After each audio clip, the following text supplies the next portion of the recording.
అండి మీరు చూస్తున్నారు రైతు బిడ్డ ఛానల్ సబ్స్క్రైబ్.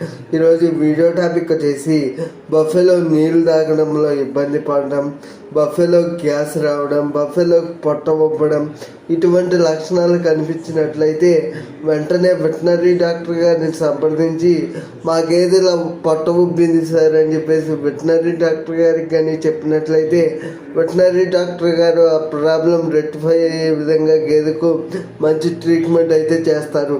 గేదెకు పొట్ట ఉబ్బినప్పుడు మాత్రం రైతులు లేట్ చేయకుండా వెంటనే ఇమీడియట్గా వెటనరీ డాక్టర్ గారిని కలవాలని చెప్పేసి ప్రతి రైతుకి కూడా చెప్తూ ఉన్నాను.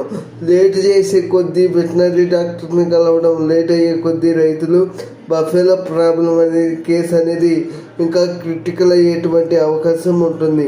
అందుకని చెప్పేసి పొట్ట ఉబ్బినప్పుడు వెంటనే వెటనరీ డాక్టర్ గారిని సంప్రదించి వెటనరీ డాక్టర్ గారి చేత బఫెలోకి ట్రీట్మెంట్ చేయించినట్లయితే 100% బఫెలో ప్రాబ్లం అనేది రెక్టిఫై అయిపోతుంది. ఈ వీడియో పైన ఇంకా ఏమన్నా డౌట్లు ఉంటే నాకు కామెంట్ సెక్షన్లో కామెంట్ చేయండి ఫ్రెండ్స్. నేను తప్పక రిప్లై ఇస్తాను ఫ్రెండ్స్. Thank you friends. రైతే రాజు కావాలి, అదే మన ఆశయం. అందరూ బాగుండాలి, అందరిలో నేను కూడా ఉండాలి. జై జవాన్ జై కిసాన్.